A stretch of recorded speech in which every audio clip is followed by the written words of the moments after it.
Hello student, आज हम लोग पढ़ेंगे कि रेखा चित्र किसे कहते हैं।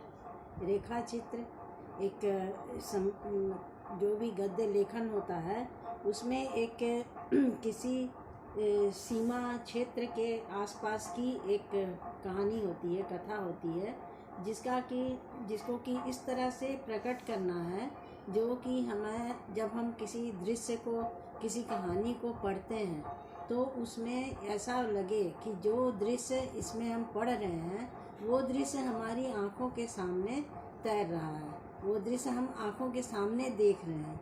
इस तरह से ऐसा चित्र, उसे ही रेखा चित्र कहते हैं। मतलब किसी चीज़ को पढ़ने से, जैसे हम पढ़ते हैं कि कोई कविता भी पढ़ते हैं तो कविता जो पढ़ते हैं, मान लो कि कोई प्राकृतिक दृश्य का वर्णन है किसी कविता में या कहानी में भी किसी चीज़ का वर्णन हो रहा है, तो ऐसा महसूस हो जिससे कि वो जीवंतता प्रकट करे।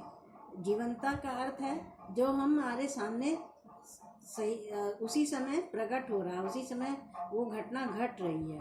और वो दृश्य जो अगर प्राकृतिक दृश्यों का वर्णन है तो वो दृश्य हमारे सामने है और हम उसका अवलोकन कर रहे हैं। इस तरह से रेखा चित्र का वर्णन किया जाता है। उसको वर्णनात्मक शैली भी कहा जाता है, क्योंकि इसमें जो वो वर्णन किया जाता है वो चित्र एकदम भी जो हमारे सामने आता है उसका उल्लेख जो है वो एकदम लगता है हूबहू हम उसे अपने आँखों से देख रहे हैं या अपने कानों से सुन रहे हैं, उस तरह की। इसमें कल्पना का सहारा बिल्कुल भी नहीं लिया जाता है। इसमें किसी व्यक्ति, स्थान, घटना, वस्तु, दृश्य आदि का इस प्रकार वर्णन किया जाता है कि उसका यथा स्वरूप कहने का मतलब है कि उसका जो स्थिति का वर्णन हम कर रहे हैं उसका सही वर्णन, वो चित्र पाठक के आँखों के सामने प्रस्तुत हो जाए। जो भी पाठकगण उस रेखा चित्र को पढ़ रहे हैं, उस कहानी को पढ़ रहे हैं या जो भी नाटक को पढ़ रहे हैं, तो वो चित्र तुम लोग देखते हो ना कि कितने किताबों में ऐसे नाटक दिए हुए रहते हैं, उसको मंच पर प्रस्तुत किया जाता है, उसके आधार पर मंच पर कहीं कहीं नाटक प्रस्तुत किया जाता है। अब वो क्या है, वो अगर हम पढ़ें भी तो वो जीवंत महसूस हो। अगर हम नाटक नहीं भी देख रहे हैं, सिर्फ पढ़ रहे हैं, तो वो ऐसा महसूस हो जिससे कि वो पता चले कि हमारा हम जो पढ़ रहे हैं वो हमारे सामने घटित हो रहा है, घटनाएं घटित हो रही हैं। अब जैसे प्रेमचंद के बहुत सारे उपन्यास तुम लोग पढ़ते हो, नाटक कहानी पढ़ते हो, तो उसमें क्या ऐसा उनका जो एक कहानी लिखने की जो शैली है, उनकी जो वर्णनात्मक शैली है, वो क्या महसूस करती है, वो महसूस यही करती है कि वो घटना हमारे समाज में घटित हो रही है और वो घटित घटना का वो आंखों देखा वर्णन वहाँ पर प्रस्तुत कर रहे हैं। वो कोई भी घटना को पढ़ने से ऐसा ही महसूस हो। अब कहीं पर हम देखते हैं जैसे कि पर्वतारोहण की घटनाएं हो, तो पर्वतारोहण की घटनाओं में जैसे ऊंची नीची पहाड़ियां हैं, प्राकृतिक जैसे पेड़ पौधे हैं, कहीं किनारे पर नदियां बह रही हैं, तो उस तरह का वर्णन जो है वो सिर्फ पढ़ने मात्र तक ही सीमित नहीं रह जाता। वो क्या है, वो हमारी आँखों के सामने प्रस्तुत हो जाता है कि हाँ ऐसे ऐसे पहाड़ियाँ होगी और उसके नीचे ऐसे नदियाँ बह रही होंगी, छोटी सी पतली सी नदी बह रही है और उसके नीचे छोटा मोटा कोई कहीं पर कोई घास का मैदान भी है, कहीं पेड़ भी उगे हुए हैं और कहीं कहीं कोई पेड़ पौधे पर कहीं पक्षियाँ भी चहचहा रही हैं। तो इस तरह का वर्णन जो होता है वो हमारी आँखों के सामने प्रस्तुत हो जाता है पढ़ने से, तो इसे ही रेखा चित्र कहा जाता है।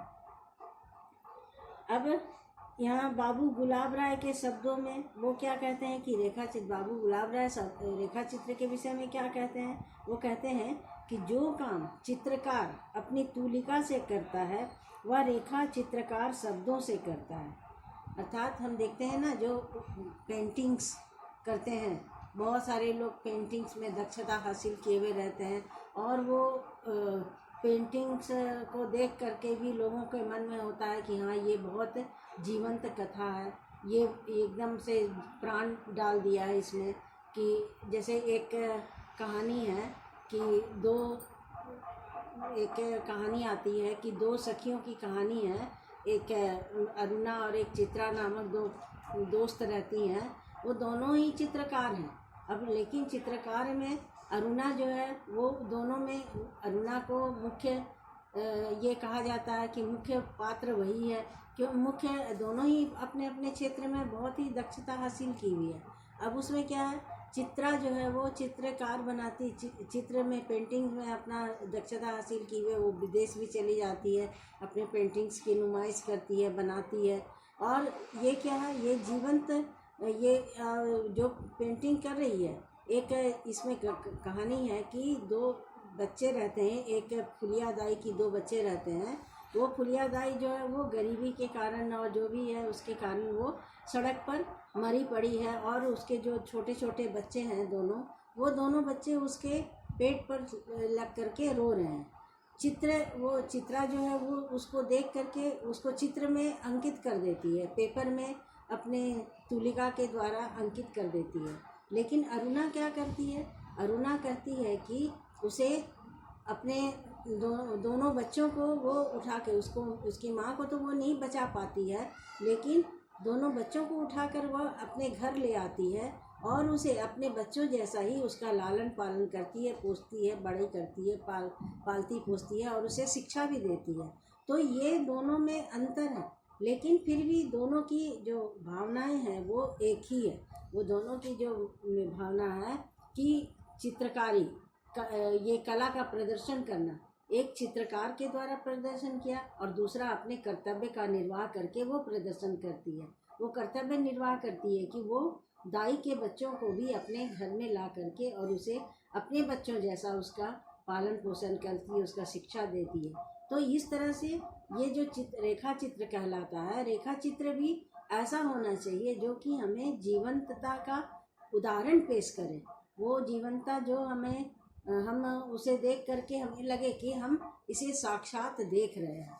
तो ये आज हम लोग रेखा चित्र जो पढ़े, ये उसी का उद्देश्य है कि रेखा चित्र जो भी हम पेंटिंग्स बनाते हैं, बहुत लोगों का शौक़ होता है पेंटिंग्स करने का और किसी का कुछ लिखने का शौक़ होता है। तो ऐसा लिखावट लिखें, ऐसी वर्णन करें, ऐसी कोई भी चीज़ का ऐसा वर्णन करें जिससे कि वो जीवंत हमारे सामने पेश हो। तो ये होता है रेखा चित्र। आज हम लोग यहीं समाप्त करते हैं रेखा चित्र को।